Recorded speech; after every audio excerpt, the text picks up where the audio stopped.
Gary Parrish. Welcome back to the CBS Sports Eye on College Basketball Podcast, where we sometimes discuss camel fighting, dodo birds, and leaky black. Matt Norlander is here with me. If you're watching on YouTube, you know what to do to that like button. Shouts to Brandon Davies. And if you haven't yet subscribed to the CBS Sports College Basketball YouTube channel, I'm told it would be great if you'd go ahead and do that so we can stop talking about it someday. Let's get into it. Fun weekend in sports, highlighted by a 27-year-old man outboxing a 58-year-old man in front of a live crowd of 72,000 and more than 60 million people watching around the world. Not the highlight, and I immediately regretted staying up to watch it. Not the highlight, that's for sure. We are living in the strangest of times. In college basketball, nothing that happened this weekend generated that many headlines, but our reigning national runners-up did extend their home winning streak to 21 games. So let's start there. Final score: Purdue 87, Alabama 78. Trey Kaufman-Renn took 23 shots, made 12 of them, got 26 points, 8 rebounds, 4 assists. Braden Smith added 17 points, 10 assists. Fletcher Lawyer got 17 points on only 9 shots. So Purdue now 4-0 so far post Zach Edey. I've moved the Boilermakers up to number 8 in the top 25 and 1. Alabama is down to number 9. Norlander, I'm sure I don't have to remind you that on Friday, one of us told listeners how much they trusted and believed in Mackey Arena, and the other one of us picked Alabama. So please consider this your opportunity to apologize for doubting the powers of Mackey Arena, not to mention Trey Kaufman-Renn. If you'd like to speak to Guy Red Mackey directly, you can't. He's no longer with us. We lost him back in 1971 following complications from a stroke. Yeah. Dean of Big Ten ADs, Red Mackey, gone at the age of 65. And here you are, 53 years later, doubting the arena that now bears his name. Shame on you. What do you have to say for yourself? Shame on you. That one's on me. Shame on you. So you're going to give the credit for the win to the building and not the coach and the players. I just want to make sure the coach and players obviously played a role. But what, 5%, 6% mostly Mackey Arena, the building? I mean, I believe your words were I'm going to trust the building. Not I'm going to trust Matt Painter and I'm going to trust Braden Smith and I'm going to trust Trey Kaufman-Renn. Your words were I'm going to trust the building. They're all a part of the building. They're all a part of the building. Everything's a part of the building. Jerry Palm is a part of the building.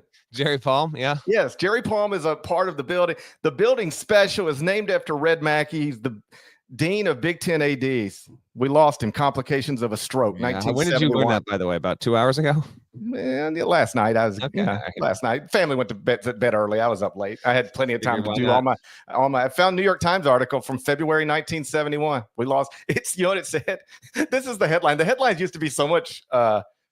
I don't know, just less direct. SEO driven. It was like Purdue AD dies. It wasn't even like it got straight to the point. To you, that's a riot. Okay, fair enough. It got straight to the point. I appreciate a headline to get straight to the point. It got succinct. Yeah, you love a good succinct headline. Maybe they didn't have much space to work with. I wasn't there. All the news that's fit to print. I wasn't there in 1971. Anyway, it's all a part of the building. The building's special. They've won 21 straight games in that building. Question. Are they going to lose one this season? Oh. They got 12 more home games this season. 2 more bye games and then a 10-game Big Ten home schedule. Will they lose at home this season? Ken Pom says they're currently projected at least to be favored in every one of those games. They're projected to be favored in every one, but I think thank you for repeating exactly what I said. Chances would be sub 50% they would actually win all of their home games. Yeah, I know how math works. I know how math works, Norlander. Well, you did.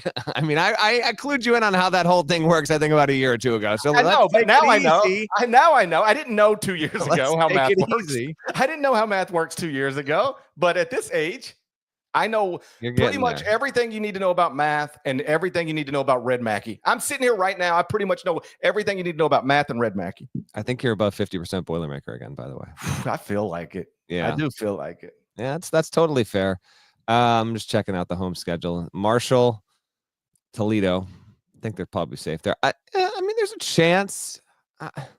I'll say they lose one, but I'd be shocked if it was more than one. Again, this is your preseason pick to win the Big Ten, but as the thumbnail, if you will, of our YouTube video indicated, Purdue right now looking just fine in the post-Zach Edey era. Matt Painter, kind of a good coach.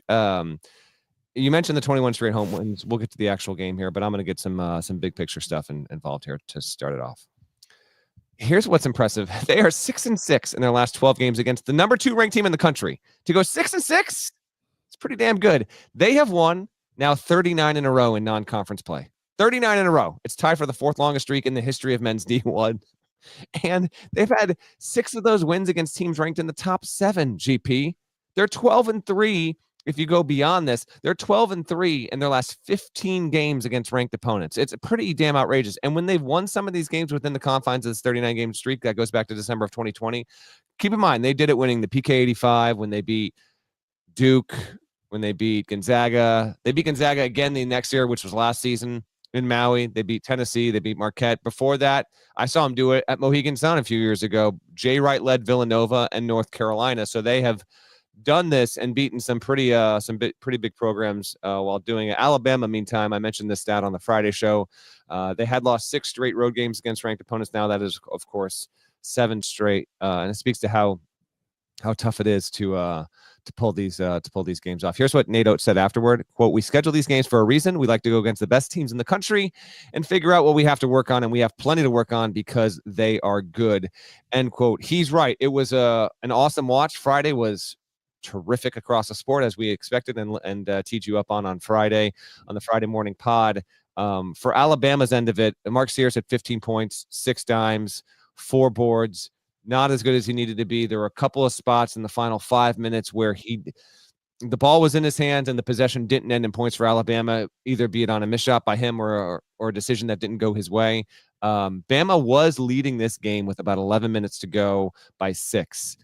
And then CJ Cox, who was sub 250 in the rankings, he's a freshman, decides to introduce himself to the country, and he had a personal 9-0 run, and that was part of a greater 13-0 run by Purdue. Game flipped. Bama never had a chance after that. And what I didn't realize until I had checked the box at the end of the night, Purdue only had 3 turnovers, GP. That tied the program record for fewest in a game. If you're Bama, you go on the road. They only had 8. So 11 total turnovers in the game, a highly anticipated matchup. You only turn over 8 in a hostile environment. You think you're going to have a halfway decent shot. Purdue only had 3, came up big. A lot of that obviously falls to Braden Smith, who was really, really good again. Trey Kaufman-Wren he's going to lead the team in scoring. He had 26 in this game, 8 boards, played well. Fletcher Lawyer had 17, but Braden had 17 points, 10 assists, 6 boards, and only had 1 turnover. I do think Smith is going to seriously threaten to average double-digit assists this season. Good stuff overall. Purdue got plenty out of his bench, a lot of that afforded by CJ Cox there. But yeah, just an awesome, really fun game on a night that was loaded with a lot of compelling stuff, and we'll get to that soon, obviously. You know, Mark Sears was our preseason CBS Sports National Player of the Year.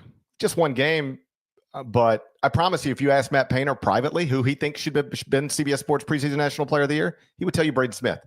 He loves Braden Smith. And Braden Smith, you know, I don't want to say outplayed Mark Sears because it wasn't about them too, but Braden Smith played well in a high-profile matchup against a top 10 team, against another elite guard, and got the win. And so he's terrific. You say Trey Kaufman-Wren will lead Purdue in scoring. Perhaps. But, you know, there's going to be nights where Braden Smith goes big. Oh, yeah, no doubt about it. I think when we get to the end, he's just going to wind up being the guy that averaged the most points. But Braden Smith's going to be the team MVP. And just my last thing on this, it's so hard to run a program in a traditional way now. Some coaches, I'm assuming you hear the same thing. Some coaches have completely scrapped the idea of running a program. They're just building teams year to year. I've had coaches tell me there is a difference when it comes to that. Although a lot of coaches don't want that to be the case, they've almost resigned themselves to how they feel they have to do it.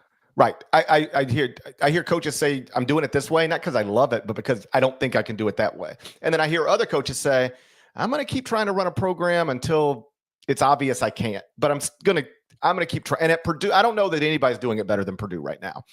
You win back-to-back Big Ten regular season titles. I mean, there's coaching team scores. But I mean, here's what I mean. With UConn, it's just, the cast is changing like pretty dramatically every year. Whereas we're watching Braden Smith and Fletcher Lawyer be third-year starting guards together. Like how many high major Division I programs are going to have 2 guards start together for 3 straight years? We'll get this later in the show, but Purdue's next opponent applies to that. Right, but on a successful, tip top of the sport, you're going to have 3 guards coming up together, playing 2 guards playing 3 years in a row. Starting, it's not common. That's what every coach in the country would take it if they could get it, and most can't get it. Obviously, I have no interest in a Purdue UConn debate. That's not what I'm trying to do. What I'm trying to say is that Matt Painter is still running a traditional program. He's trying to bring in young people, develop them.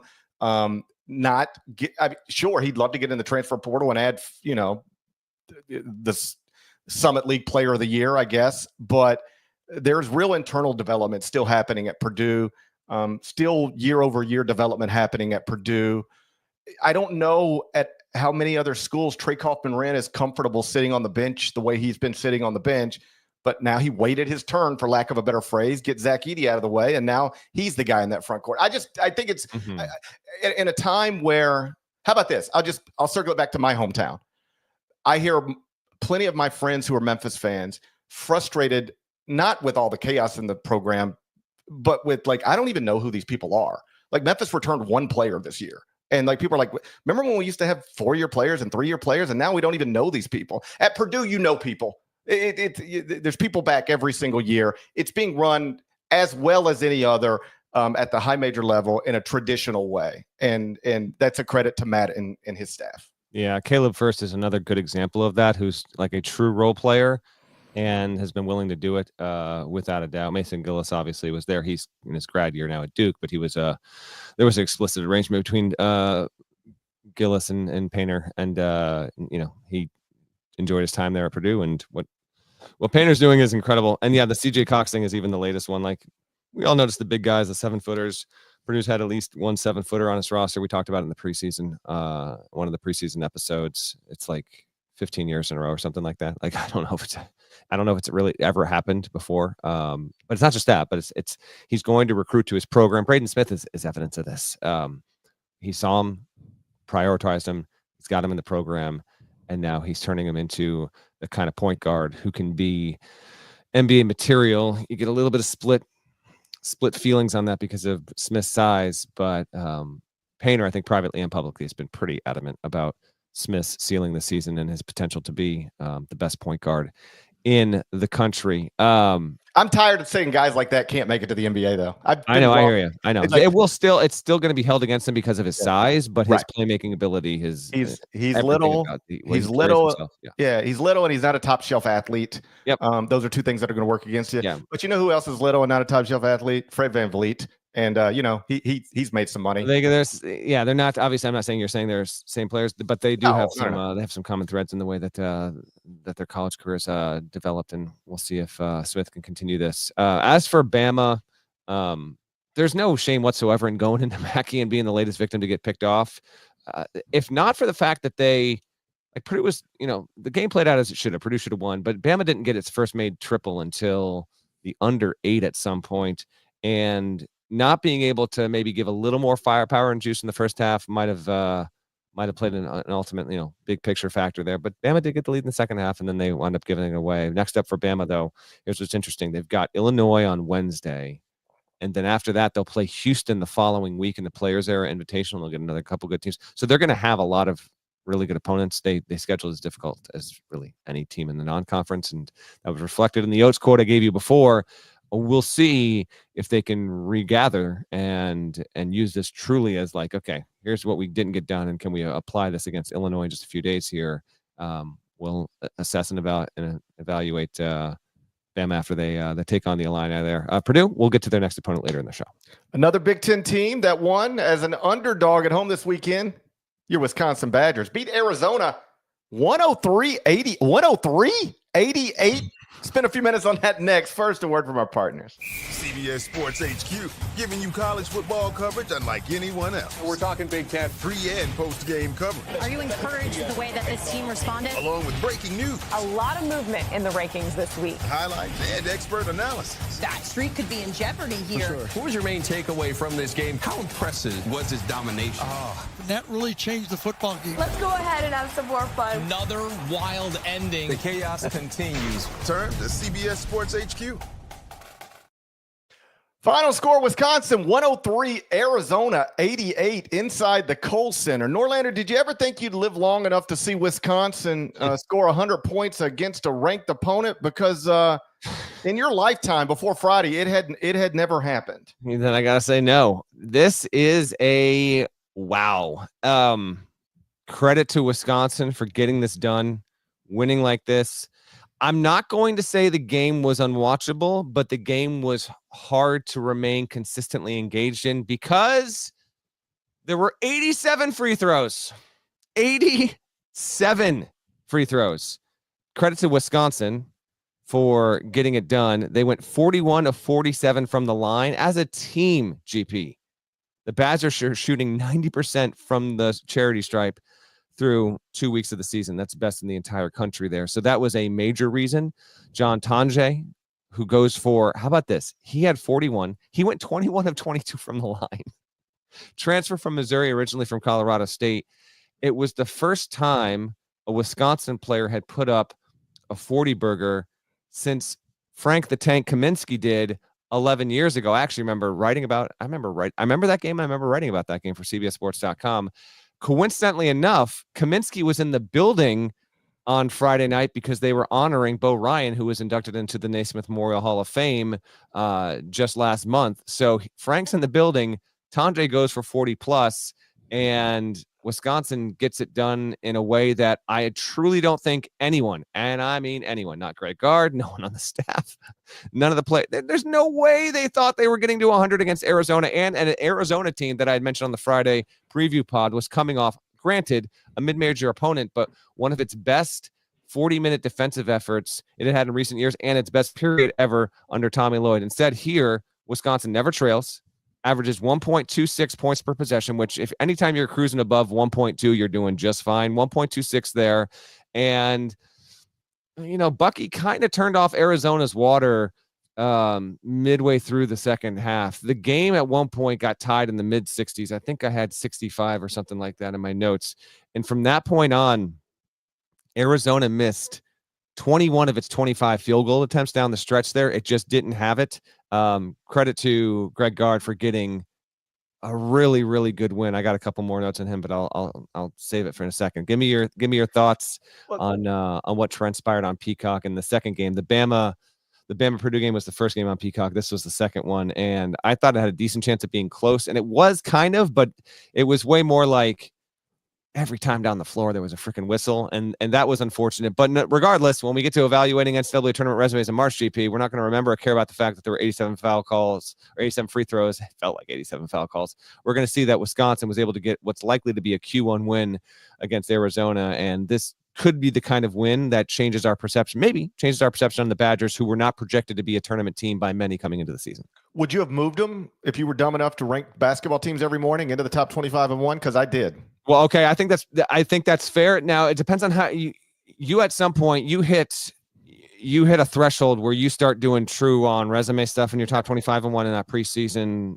prognostications, and I know you haven't come close to hitting that yet.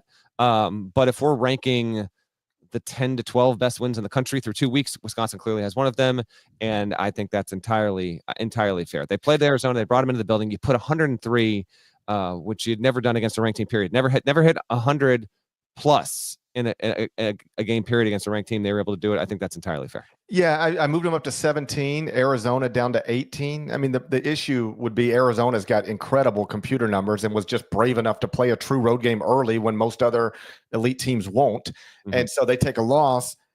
It would seem silly to have Arizona unranked right now, but like also silly to have them behind a team that just beat them by 15 points and is undefeated. So, and Wisconsin's got solid computer numbers, not as strong as Arizona, but it's not.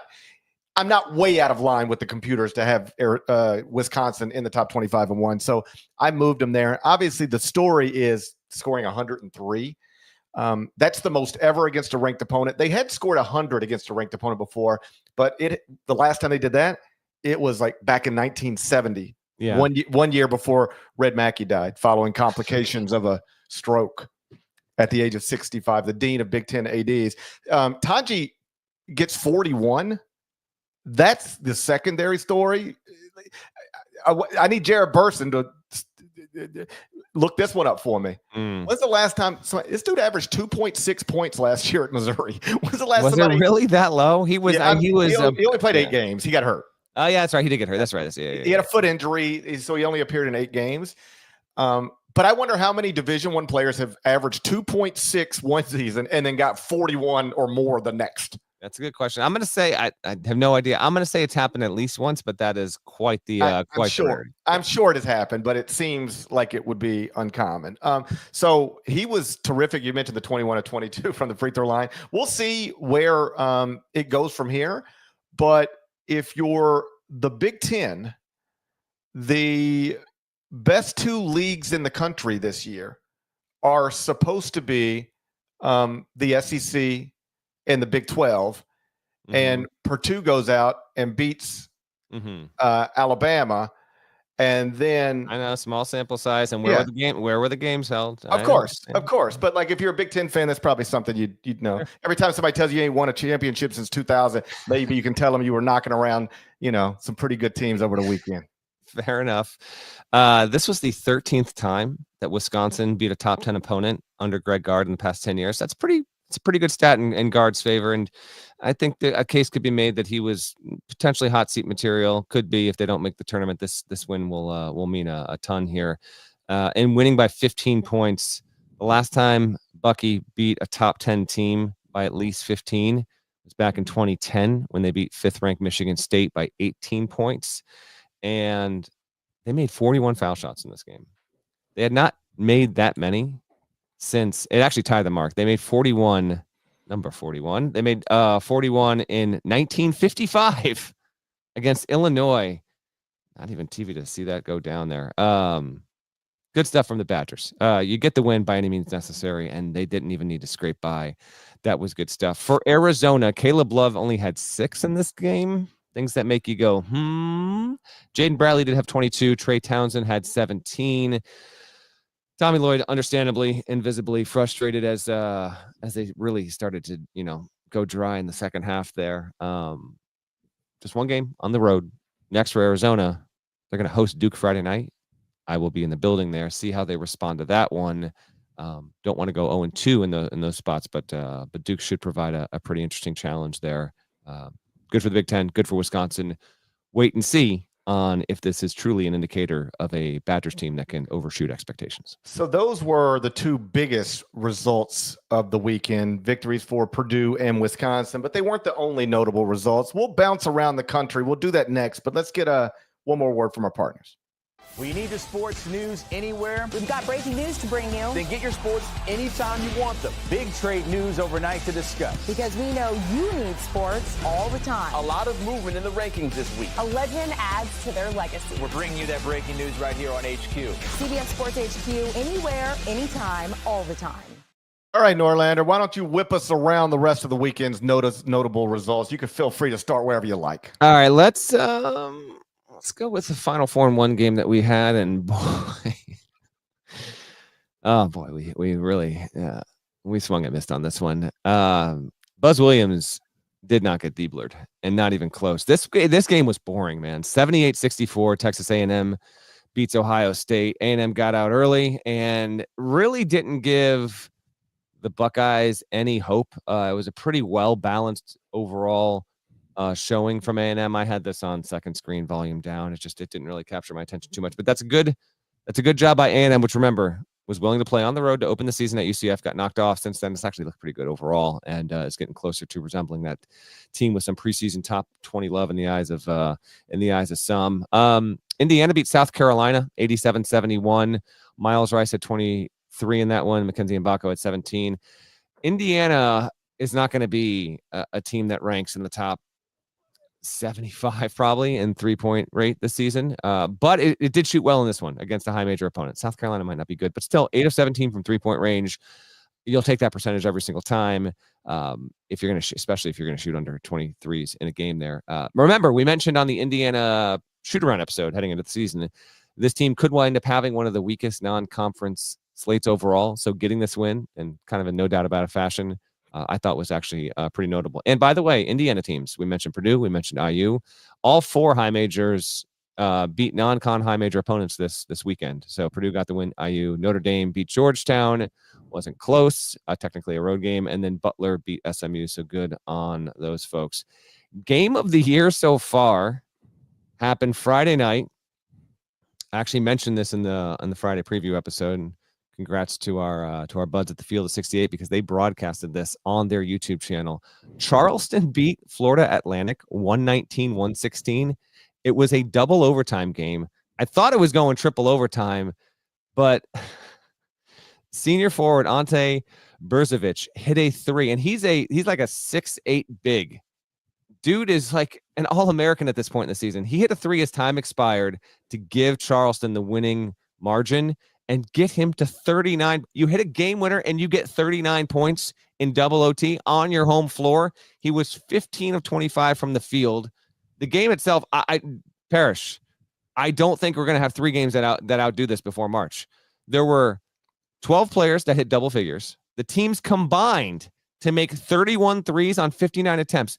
They shot better than 50% from three, better than 50% from two, and thus better than 50% from the field. Both teams were above 1.24 points per possession as well. So a really nice win for Charleston over FAU in a game that I did. Listen, a lot was going on Friday. I finally pulled up that game once it went to OT on my computer. I didn't watch any of the first 40 minutes, but 119-116 in double OT with a buzzer-beating three from a dude who's 6'8" and goes for 39 was awesome stuff there. Xavier beat Wake Forest smoothly on Saturday, 75-60 in the Skip Prosser Classic. Ryan Conwell had 21 points, 4 assists, 3 steals, and no turnovers, notably. In 34 minutes, Wake was done in by 18 turnovers. Love the fact that they play that series, and I believe Xavier will return to Winston-Salem next season. A few more here for you, GP, and then take it wherever you want. St. John's, watched basically all of this game, but the first half was sound on. Then for my Bears absolutely went Bears against the Packers. I watched the second half sound off, but they won 85-71 over New Mexico. Richard versus Rick Pitino. RJ Lewis, I'm not saying it's a good thing or not a good thing, but he might wind up being the best player on St. John's. And there's been some buzz about that. He had 21 points, 11 boards, and a career-high 7 assists. Now, we expected and thought it was going to be Kadari Richmond, who did have a good game here. He was quasi no-show up until Sunday, but he had 14 points, 8 boards, 5 dimes, 4 steals. A good showing from Richmond. And St. John's won it. If St. John's is going to be what I think they can be, a top 20 team, win the way you win against a New Mexico team that might be in the tournament, that was a good sign from them Sunday at the Garden. And then a few more from the weekend. Virginia outclassed Villanova. Nova's now 2-3. It was the first high major win for Ron Sanchez, the interim head coach there. That game was in Baltimore. Michigan had no issue with TCU. Loyola Chicago picked up what could wind up being quad 1 win and maybe a crucial quad 1 win. GP. They won at Princeton Friday night. Now that was a game that was on ESPN Plus. Unless you were a fan of probably either of those schools, you're not paying attention. But that actually could wind up being significant for the A-10 and for Loyola Chicago down the road. Miles Rubin is a mid-major player who I think is going to be in the NBA. He plays for Loyola Chicago. Good player and good effort out of him. And then last one of note, I would say on Sunday, I watched a lot of this game. Boise State fended off Clemson 84-71. They will play at Clemson next year. It's a home and home. Good on Brad Brownell for doing that, and good on Boise State for showing up, pulling. It was tight a little bit, and then they pulled away late. I think it's going to come down. I think it's going to be Boise State's the best team in the Mountain West, GP, but either them or New Mexico we'll wind up seeing. But that was a good game, and it doesn't matter. You lose, I'm still going to give you props and credit. High major team being willing to schedule home and home with the likes of Boise State. I think that's really good stuff. So those were the most notable ones to me. Any thoughts on any of those or any games I didn't mention? Yeah, I'll circle back to where you started. A&M 78, Ohio State 64. Zurich Phelps is, I don't want to say he's emerged as A&M's best guard because Wade Taylor IV is still there, but Phelps is, leading the team in scoring right now at 16 points per game. That's a strong backcourt. People who are unfamiliar, he's 6'4" guard transfer. He's shooting 50% from the field. Like 6'4" guard shooting 50% from the field. You'll take that if you're Buzz Williams or basically anybody else. Ohio State, this is sort of a pattern with them. This is a style of play thing with them. They took 33s, which is fine. I got no issue with it. I love it, but you got to make them. They went 8 of 30 from 3. They had entered the game. They They were 14 of 20. Yeah, they were 14 of 28 from 3 against Texas, 10 of 22 from 3 against Youngstown State. So they entered the A&M game 24 of 50 from 3. That's 48% on 25 attempts per game. Like, you'll win a national championship doing that. But unless you are super strong defensively, it can get difficult to survive an 8 of 30 if roughly half your shots are going to come from 3. And so 26.7%, that was their undoing. Plus A&M shot like 40 free throws, like nearly double what Ohio State did. You don't see that a lot with visiting teams, but that's a byproduct of, again, style of play. Ohio State took a lot of threes. You're not going to get fouled when you're doing that. So, that's the type of thing fans often like zero in on and like, why did we? Well, sometimes you just fouled more than the other team. And that seemed to mostly be the case there. Impressive stuff from A&M. Obviously, they had suffered a loss in the season opener that they weren't supposed to take, but, they went to Columbus and they got one back. They won one they weren't supposed to win, and they've lost one they weren't supposed to lose. So, they're right where they're supposed to be. Yeah, agreed. 2 more results. One, Charleston, they had a little bit of a hangover, understandably, so they lost Sunday at home to Liberty after using up all their energy, I guess, Friday night. And then we talked about Ole Miss and Colorado State in the Final Four and won. Chris Beard's team won 84-69. Jalen Murray, 16 points in that one, so they got it done. Next 2 nights, we don't have a ton, but we actually have a good GPS. We spin it ahead. We have, to me, on both nights, we have good to great matchups. Tuesday's better than Monday, but Monday's pretty dang good. It's a late tip there. You want to set the table? Yeah, 2 future Pac-12 members. Gonzaga at San Diego State, 10 o'clock Eastern, and that'll be on CBS Sports Network. So that's fabulous. I know the Aztecs might not be this season what they have been, but you know how much I believe in buildings, and that's one of the good ones. You're going to trust the building here? We're not. This isn't for the Final Four and 1, but are you trusting the building? It's hard to trust the building when my little cousin Micah Parrish left. No. It's a building, man. You're either trusting the building or not. Man, I don't like trusting buildings against Gonzaga. Well, then you don't trust the building. I mean, I trust the building against. You just don't trust it. I'll trust it against Fresno State. I'll trust it against Fresno State. Yeah, no, that's not how this works. You either trust it or you don't. God, I want to trust it. I like trusting buildings, man. I like here's feeling good about buildings. Here's what the situation is. Gonzaga has 4 starters back, while San Diego State technically only has 1. He's not even – Reese Waters isn't even going to play. He's got a foot injury. He's out for the next, 4 to 6 weeks still. So, in fact, how about this? So, Miles Bird missed Tuesday's game that SDSU just played because he's got a sprained ankle. We don't know if he's going to play until Monday. And if he doesn't play, there'd be only one guy in this game for SDSU who even played last year when San Diego State won against Gonzaga last year. Miles Heide, but he had 2 points in 7 minutes. So I'm not going to ask you to trust the building if you don't want to trust the building, but it is a road game. Gonzaga has #1 offense in the country. 10 Eastern tip on CBS Sports Network. CBS Sports Network late tips have a way of getting frisky. So I wouldn't put it past Viejas and that crowd, that excellent student section. The show there it comes big, and they'll be ready. They're going to need to. They're going to probably need us to supply some support to a San Diego State team that we just don't know. Are they going to be good enough to get into the tournament? Are they going to be one of the 3 best teams in the Mountain West? Will this be a little bit of a dip year, kind of, Dutchers first? If you don't want it to be, what San Diego State needs to do is they need to pull a Wisconsin this game. And I'm not saying they need to get to the line 41, 45 plus times. That is not what I'm saying. You got a game in your home building against a really, really good team, top 10 level team. And can you take advantage of that opportunity? And in doing so, potentially, adjust the outlook on your season there. They've gotten a lot of really good wins in that building over the years, and they've got another really good chance here. But the Zags offense has been tremendous, and you need to, as much as you can affect it, change that, and then hope they also have an off night. My problem here is that I want to trust buildings, but I also trust Mark Few. So it's a battle of things that I trust. All right, so Mark Few walks into Mackey Arena. Who you got? Okay, see, this is actually an interesting exercise. All right. Yeah. Mark Few walks into Mackey Arena. I'm trusting Mackey Arena. Yeah. All right.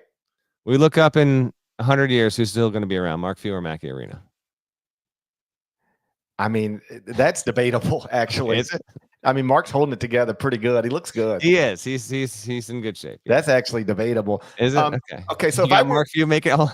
okay, Just make if sure. I were going to rank things that I trust, okay, Mark Few making it to. Hold on, I said 100 years. You got Mark Few making it to 161. Just so we're. I could see Mark Few living to 161. I could see that.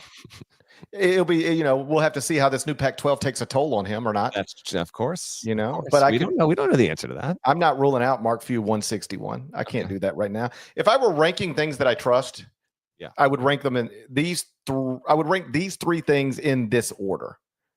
I trust Mackey Arena above everything.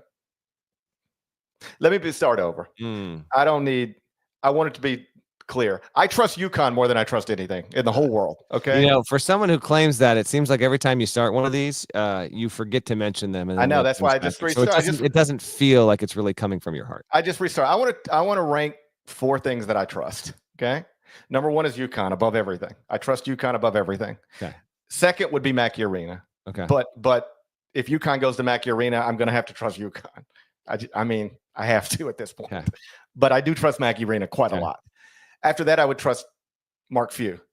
Okay. So if Mark Few goes into Mackey Arena, I'm going to trust Mackey Arena, but I trust Mark Few pretty much anywhere else. And then after that, it's Viejas. I would trust Viejas a little less than I trust. Is number 5 your wife? I'm just wondering where she was entering into this equation. I was really just talking about basketball stuff here. I didn't think it was fair or respectful to bring her into it. Okay. Well, you invoke your wife into this pod way more than I did. So I was just trying to get a sense of where you were like, I want to start ranking some stuff. Here's the I'd have to go back and rewind. I want to say you started that by saying, here's the things I trust most. I thought that it meant into your entire life, but if you want to put it in the confines purely of college basketball, I understand. I would put my wife probably right in between Mackey Arena and Mark Few. Yeah, okay. Mackey Arena and Mark Few. Yeah. Like I trust her, but like not as much as Mark Few, and certainly not as much as UConn. How about this comment right here on the screen, though? See? What about Pinnacle Bank? Shit. Yeah. I mean, God. I think Pinnacle Bank would go right behind Mark Few, I think. Yeah, exactly. That's right. I think it's the things I rank are in this order. Okay? Here are some things I trust. I'll rank them in this order. UConn 1, Mackey Arena 2, my wife 3, Gonzaga Mark Few 4. Pinnacle Bank 5, VAS 6. Okay. Those are the things I trust in this world.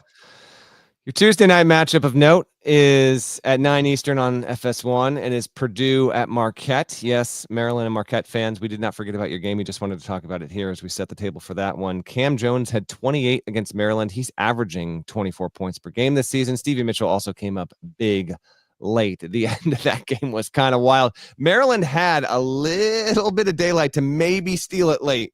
Couldn't get it done there. Credit to Marquette for going on the road, pulling it off, and another good win. We talk about programs that are run in a certain way that other coaches can't quite seem to do. Most other coaches, obviously, what Shaka Smart's got going there is really good. Marquette's still averaging, by the way, better than 10 steals a game.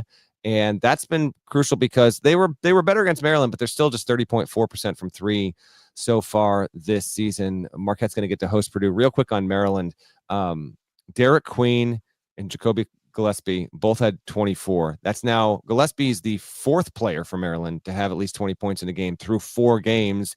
He's actually filling the role for Jameer Young pretty decently at this point. So good on Gillespie, who's been good, and then Queen continues to show up. Maryland, they're not going to be in that conversation. At least we don't expect them to be of Final Four, Elite Eight kind of contender, but they've got some pieces. I like them heading in, and I might have even underrated them a little bit there.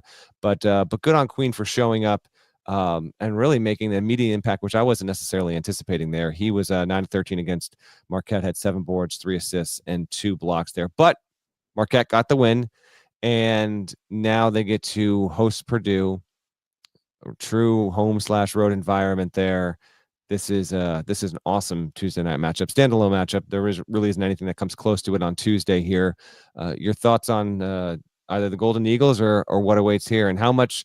Well, I mean, let's get into it here. We know how much you love Mackey. Now, Marquette's They've got Fiserv Forum, so that's a shared building situation. That's a pro arena. That's right. That's where the Bucks play. It's where Giannis went for what, like 51 or something, 41, something like that last week. I don't think you can remotely trust this building on the same level of say a Mackey or a Pinnacle Bank, right? I just broadly speaking, I don't trust NBA arenas nearly as much as I trust on campus. I'm with you on that. Facilities. They're just not as, you can't, by definition, you can't trust them. One day they think we're with the Bucks. Next day we're with the Golden Eagles. You can't trust them. They'll two-time you. They're two-timers. That's true. NBA arenas are largely two-timers. Yeah. I don't look at VA House that way. And I don't want to sound like a broken record. I promise I'll stop doing this at some point. But I just love that this game was made. Man. We've had a few of these. It's been nice. Yeah. At some point, somebody had to come to Shaka Smart and say, all right, listen, we're going to be at Maryland on a Friday night. Do you want to turn right back around and have the two-time and reigning Big Ten champs coming in? Because that could get that's 2 games. We could lose 2 games before Thanksgiving. And he was like, yeah, let's do it. On the other side, somebody had to go to Matt Painter and say, on Friday, you're going to have Mark Sears and Alabama coming in, and some people think they're the best team in the country. You really want to do that? And then the next game, you're going to Milwaukee to play Marquette? And he said, yeah, let's do it. I love that because you know as well as I do, a lot of coaches would say, no, that's too much. We're not doing that. Yeah, teams played a year ago, by the way. And game was a 78-75 Purdue win. Wasn't at Mackey, though. But this one is at Fiserv. Regardless, this is the back end of a home-and-home, quasi-home-and-home, if you will.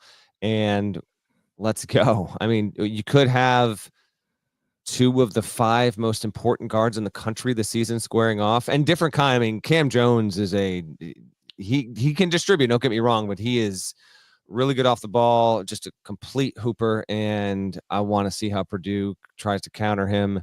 And you got Braden Smith and maybe Fletcher. Maybe with Purdue's weapons and who they've got, like maybe I would presume they're going to put, if you're Purdue, you put Colvin on Jones, hopefully that you can, and hope you can stop him there. See if Stevie Mitchell has some carryover, but that's some really, really tasty stuff and a really nice Tuesday matchup.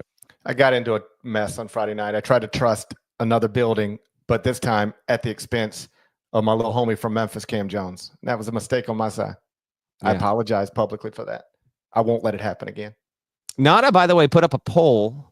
Nada, hop in here. I know the poll that you had for our YouTube audience was, will Purdue lose a home game? So as we're getting ready to wrap this episode, what was the return here? We have a 65-35% split saying yes. Yeah. I think that's right. I think they're just going to, I've got it up here.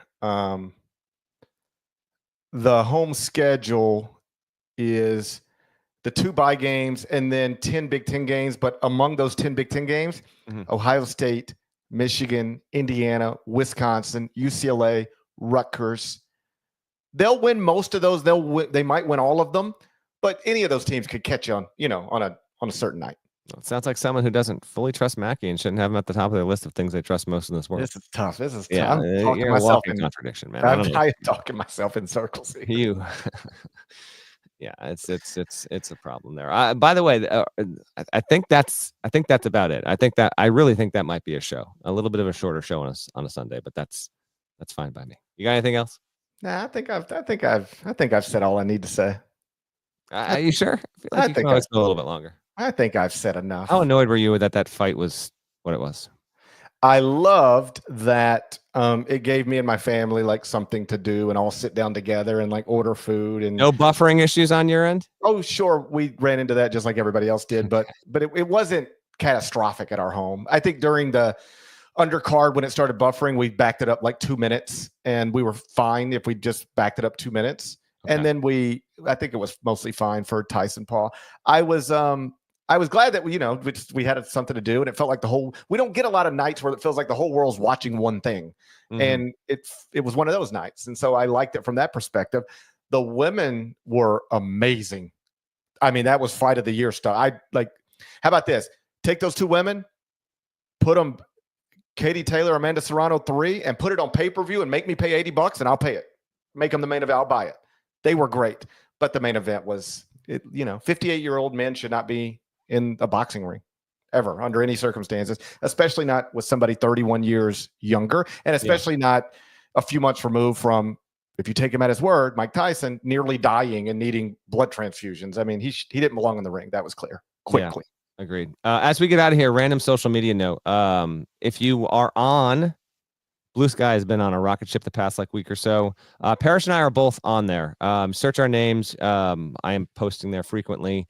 And it's not, I'm not leaving Twitter or anything like that. You mentioned that you're doing stuff on Blue Sky, and a certain faction of people come out like, okay, yeah, go and run. No, it's not that. Actually, Blue Sky right now is like what Twitter was like 10 years ago. And the sports contingent has actually been really, really active, like people across all different, sports and all that kind of stuff. So if you are thinking about joining, feel free to come on over. I am providing plenty of, post content. We'll drop the occasional scooper report there certainly first. So if you have been debating, I would highly endorse it. It's been pretty good. I'll still be on Twitter. I'm not going anywhere. I'm still going to post there as well. But current Blue Sky has, there's 0 porn bots. there's no ads. There's no algorithm. And to scroll it, it's just it's a superior user experience than what the current iteration of Twitter/X has become. And so if you are looking for a way to find a lot of joy in that, sports community way that Twitter was for, I don't know, the better part of a decade, Blue Sky's really got a chance there. So feel free to find me and GP on there. GP hasn't totally taken to it yet, but he is there, and maybe I can get him to drag him over to that side just a little bit more. Yeah, I baby steps, right? I got there. I'm there. Yeah. Now just let me get comfortable. And then I'll figure it out. But Twitter, and I like you, I'm not leaving Twitter. I do find it to be a toxic, gross place. I'm not leaving it. Let's keep hanging around there. Yeah. It's awful. I'm staying. Yeah. But I mean, it has also become problematic. Like, I'm not offended by much. I can sift through the nonsense, and, a good murder video doesn't make me, squeamish. I can watch it. That's even a thing, though. Tells you all you need to know. I watch about 15 murder videos a day. I mean, I watch people get shot. I can't recommend enough to you that you not do that. I can't stop. I don't want to. It's not like I woke up one day talking about. It sounds like you've got a genuine problem. You need to call someone and talk about this. What do you mean you can't stop? I'm talking to you. I can't stop watching murder videos. What do you mean to say? I didn't ask for these. I didn't like Elon wasn't like, hey, what do you guys want? I own Twitter now. What do you want? I was like, man, Elon, more murder videos. It's just they started coming and I couldn't stop watching them. And so now they just fly at me.